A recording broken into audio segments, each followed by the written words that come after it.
Bonsoir à toutes et à tous, soyez les bienvenus sur Monaco Info. Nous sommes le mardi 14 juin et voici donc une nouvelle édition. La 15e conférence des présidents de Parlement des petits États d'Europe. Le coup d'envoi de ce rassemblement annuel a été donné lundi au Conseil national. Aujourd'hui, coup de projecteur sur le forum économique organisé à cette occasion par le MEB. Le foyer de l'enfance Princesse Charlène fête ses 10 ans. L'occasion pour nous de nous entretenir avec la directrice de ce foyer. Marie Touvenard-Rappert nous présentera ce lieu d'hébergement qui accueille des jeunes parfois cabossés par la vie. J-1 avant le premier match des finales du championnat de France de basket. Monaco se déplace à Lyon ce mercredi. Le premier de la Roca Team ou de l'Asvel qui remportera 3 matchs sera sacré champion de France. L'été est synonyme de vente aux enchères. En principauté, nous vous présenterons quelques lots d'exception proposés par la Maison Arcurial à l'occasion d'une vente qui se déroulera mi-juillet. Et enfin, nous reviendrons sur le concert donné dimanche à l'Auditorium Régnier 3 par l'Orchestre Philharmonique de Monte-Carlo avec la célèbre pianiste Hélène Grimaud. Chaque année, l'un des 7 petits États d'Europe organise une conférence sur son territoire pour promouvoir les échanges économiques et touristiques. Pour cette 15e édition, c'est Monaco qui se fait terre d'accueil sous l'impulsion du Conseil national, à l'occasion de montrer le rayonnement économique international de la Principauté.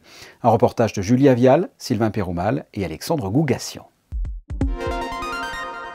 Au programme de cette nouvelle conférence, un forum économique et 16 ans après son lancement, ce rendez-vous annuel constitue toujours une belle occasion de renforcer les relations existantes entre les petits pays d'Europe, l'objectif étant toujours d'avancer ensemble. Les petits pays ont un rôle majeur à jouer dans le concert des nations. Notamment, nous pouvons être porteurs de messages, nous pouvons bâtir des ponts. Nous sommes des modèles, je crois, dans la défense du multilatéralisme. Et je crois que voilà, c'est aussi ça notre rôle lorsque nous nous rencontrons. C'est regarder quelle synergie nous pouvons trouver ensemble pour aller de l'avant. Des petits pays, certes, mais qui représentent une énorme puissance économique et politique. Il faut savoir qu'à nous seuls, nous, les petits États, nous représentons plus de voix au Conseil de l'Europe, par exemple, que les plus grands États, que certains des plus grands États. Donc nous pouvons, si nous nous unissons, nous pouvons parler d'une seule voix. Du côté tourisme, nous sommes incroyablement plus puissants que notre taille ne le laisse supposer, puisque du point de vue du tourisme, nous concentrons à nous tous plus de touristes que la plupart des grands États mondiaux. À l'occasion de cette 15e conférence, le Monaco Economic Board proposait à ses membres de rencontrer les dirigeants des chambres des commerces des différents pays présents. Des échanges qui permettent de montrer l'adaptabilité de certaines entreprises monégasques. Et c'est le cas du projet Carlo. La Principauté s'est présentée naturellement comme une véritable ville pilote. Et une ville test. Nous pensons que c'est une ville idéale pour un projet comme Carlo. Et aujourd'hui, le but, c'est de pouvoir répliquer Carlo dans d'autres villes européennes. Nous avons commencé en Espagne, dans la ville de Valladolid. Et on pense que des micro-États tels qu'Andorre, tels que Malte, Saint-Marin ou Monténégro, qui sont aujourd'hui ici, se présentent très bien pour un projet comme Carlo. Cette conférence des petites nations d'Europe a été créée sous l'impulsion de Stéphane Valéry au siège de l'ONU en 2005. Depuis, ces États ne cessent d'échanger avec panache sur leurs problématiques communes. Un vrai succès. Des présidents de Parlement des petits États d'Europe qui se retrouveront l'année prochaine au Luxembourg. Nous retrouvons Christine Datomel pour un premier point sur l'information. Le gouvernement princier vient de communiquer les chiffres relatifs au dépistage de la Covid-19. Bonsoir Fabien, bonsoir à tous. Effectivement, des chiffres qui sont arrêtés au dimanche 12 juin inclus. 1812 tests PCR antigéniques ont été réalisés sur des patients résidents et non résidents depuis le 6 juin dernier, révélant un taux de positivité de 15,2%, soit un taux d'incidence de 467. 467 sur une base de 100 000 personnes contre 347 la semaine dernière. Un beau geste de la part de l'association Monaco Liver Disorder au CHPG. Effectivement, 4 câlinanges ont été offerts au service pédiatrique du CHPG, un dispositif qui permet une réassurance multisensorielle pour maintenir le lien parent-enfant à tout instant, que ce soit par l'ouïe, l'odorat, la vision ou encore par le toucher. Une solution qui permet le maintien de l'équilibre familial, particulièrement pour les bébés hospitalisés et en souffrance. Merci Christinda, on vous retrouve pour la suite de l'actualité en bref un peu plus tard dans ce journal. 10 ans maintenant que le foyer de l'enfance Princesse Charlène a vu le jour rue Bellevue. Ce foyer dépend de la DASO, la Direction de l'aide et de l'action sociale. C'est le lieu d'hébergement pour la protection de l'enfance sur le territoire monégasque. Et nous sommes avec sa directrice, Marie Touvenin-Rapper. Bonsoir. Bonsoir Fabien. Le foyer de l'enfance Princesse Charlène vient de fêter ses 10 ans en présence du souverain et de nombreuses personnalités ce mardi matin. Pour commencer, je voudrais que vous me parliez de l'objectif de ce foyer et de ses missions. Alors on a plusieurs missions qui est effectivement la protection de l'enfance dans sa globalité. Après, ça se décline en mission d'accueil d'urgence, en mission d'accueil d'enfants du territoire de Monaco et d'accueil de parents-enfants aussi et de jeunes majeurs. Donc ils sont tous placés sur ordonnance judiciaire. Donc c'est vraiment un travail de collaboration au profit des enfants et de leurs familles. Qui sont ces jeunes? Ce sont des enfants cabossés en quelque sorte. Qui sont-ils?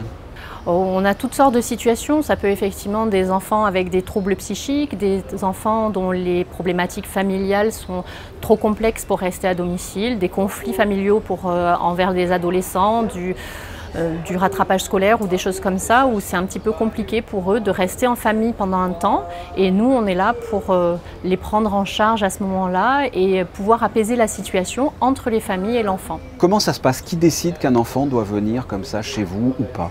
Ce sont des décisions qui sont prises au départ par la juge tutélaire, mais qui fait ses préconisations avec des enquêtes socio-éducatives qui émanent de la DASO ou des acteurs psychosociaux des écoles. Vous avez combien de jeunes actuellement? Ils ont quel âge à peu près? À l'heure actuelle, on a des jeunes qui vont de 8 à 22 ans et ils sont une quinzaine. Et ce sont des séjours de courte, de longue durée? À l'heure actuelle, on a un placement qui dure depuis 3 mois et puis on a d'autres depuis plusieurs années. On a des jeunes qui sont sortis du foyer après avoir passé une dizaine d'années chez nous. Quelle est l'atmosphère au sein de ce foyer? Ça dépend des jours. Il y a des jours où les enfants peuvent être en crise, il y a des jours où ça peut être plus tendu, mais les éducateurs sont toujours là pour apaiser et proposer un environnement serein pour qu'ils puissent reprendre le chemin tranquillement de leur famille, de leur école et de leur avenir. Vous avez parlé là d'éducateurs, un mot sur l'encadrement, est-ce que vous leur apportez? L'encadrement, c'est 40 personnels à l'heure actuelle au sein du foyer, avec non seulement les éducateurs spécialisés, mais après tous les personnels du foyer font partie de la vie des enfants, alors à moindre mesure, mais voilà, il y a la comptable, l'attachée, la secrétaire, etc. Et tout le monde connaît les enfants, on essaye de proposer un maximum d'activités collectives qui réunissent tout le monde. Et chacun arrive à proposer à son niveau des activités aux enfants, une prise en charge avec un relationnel particulier pour chacun. Les éducateurs sont entre 4 et 5 éducateurs par groupe et proposent à chacun à leur manière un relationnel différent en fonction de ce qu'ils sont et de ce qu'est l'enfant en face de lui. Et comment vous agissez concrètement? Quels sont vos champs d'action? Nous, on agit vraiment sur le quotidien. On est là, on est ouvert 7 jours sur 7, 24 heures sur 24 pour pouvoir les accompagner à l'école, faire les devoirs avec eux, vraiment prendre le relais des parents pendant ce moment-là. Mais même pour certains qui n'ont pas forcément de droit de visite d'hébergement en famille, on leur propose aussi des vacances, des séjours d'1 à 10 jours avec les éducateurs pour vivre autre chose avec eux. Ce foyer a donc été inauguré en 2012, cela fait 10 ans oui. maintenant. Vous avez une idée du nombre d'enfants qui ont été accueillis comme ça depuis 10 ans? Vous voyez une moyenne d'enfants de 20 par an, on va dire. Donc vous faites vite le compte, sachant qu'avant que ça soit le foyer Princesse Charlène, c'était le foyer Sainte-Dévote. Donc on existe depuis très longtemps aussi. Vous avez des nouvelles d'enfants qui ont grandi maintenant et qui sont passés par ce foyer? Bien sûr, on a des jeunes majeurs souvent qui demandent la continuité de leur prise en charge au sein du foyer et ça on peut le faire grâce à des appartements qu'on a au dernier étage de notre bâtiment ici, mais aussi à 2 appartements qui sont en ville. Donc on les accompagne pendant un grand moment et la plupart du temps ils continuent à nous donner des nouvelles tout au long de leur âge adulte. Et ces jeunes sont promis à un avenir intéressant, un bel avenir? Ça dépendra de toute manière de leur choix et de leur situation, mais nous on essaye de les amener au plus près de l'autonomie et du relationnel le plus serein possible avec leur famille pour qu'ils puissent justement partir dans la vie active et autonome de la manière la plus optimale. Je le rappelle, donc le foyer de l'enfance Princesse Charlène vient de fêter ses 10 ans. Marie Touvenin-Rapper, merci. Merci à vous. Sans transition, vous le savez, Monaco s'est qualifié pour les finales du championnat de France de basket. Une phase finale face à l'Asvel, un duel attendu avec un goût de revanche pour la Roca Team après l'échec de 2019. Tout ce qu'il faut savoir sur ces premiers matchs à l'extérieur, c'est avec Yannick Debever et Sylvain Péroumal. Dès ce mercredi, Asvel et Roca Team se retrouvent au sommet du championnat de France pour ce qui est devenu un classique de ces dernières années. Les Monégasques débuteront donc cette finale par 2 matchs à l'extérieur face à un adversaire qui les a toujours éliminés en play-off. Je dirais que ça met plus la pression sur l'équipe qui reçoit. Hein. On sait que s'ils font les faux pas, la tendance peut vite être inversée. Et voilà, on va faire ce qu'on sait faire depuis toute la saison, ce qu'on a fait si bien et pas de pression pour nous. Ces 2 premières rencontres seront perturbées par une vague de chaleur qui touchera la France cette semaine. Un paramètre important lorsque l'on sait que l'Astrobal, la salle de l'Asvel, est dépourvue de climatisation. Une situation qui rappelle le match 5 des finales de 2019 et qui accentue l'importance de ne pas courir après le score. We should, use our strength. We should think about their weakness. We should be together. We should not complain to the referees. Those things, more matters. Don't give them an easy rebound. Hustle for every ball. This is, hit the free throw shots. All these things matters on the end and in such important, part of the season. Si le staff médical est inquiet quant à l'importance de cette chaleur sur des organismes qui ont déjà encaissé plus de 80 matchs cette saison, la Roca Team abordera cette finale sans blessure majeure. Paris Lee, touché aux côtes, devrait faire son retour. Mike James devrait être libéré de son strap à la main droite. Et enfin, Léo Westerman reste disponible malgré une cheville fragilisée. There is small things, we have to handle this. We have to, again, like I said, go through the pain and give a best try now.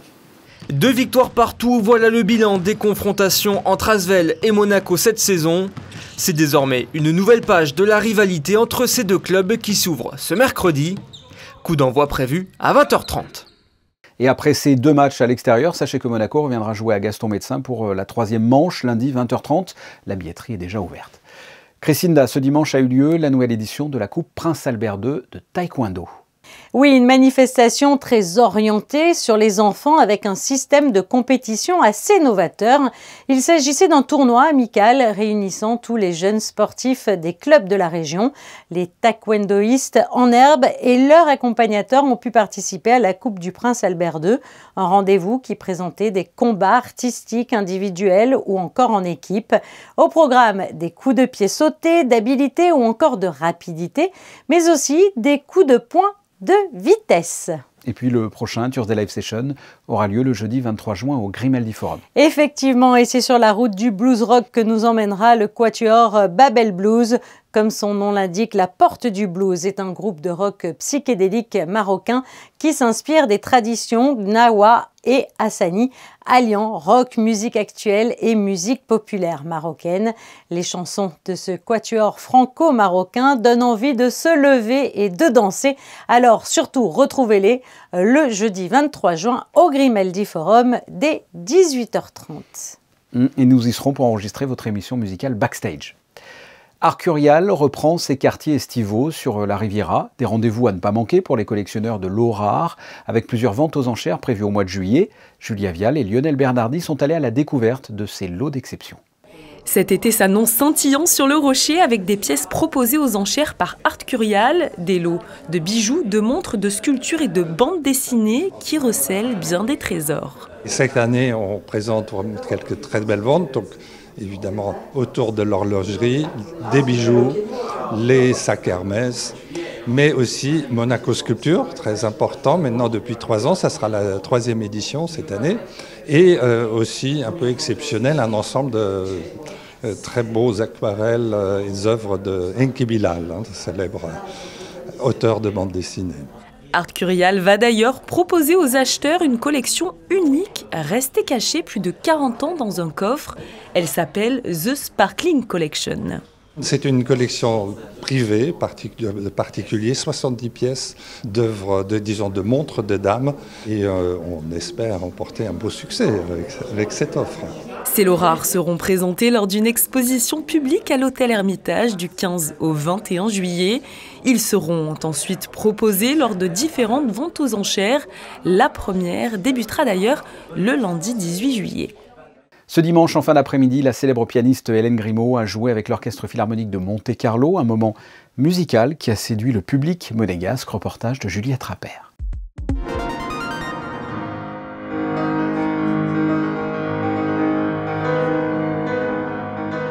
Salle comble ce dimanche à l'auditorium Régnier 3 pour Hélène Grimaud, venue pour un concerto pour piano et orchestre en la mineur, opus 54 de Robert Schumann, le romantisme exacerbé.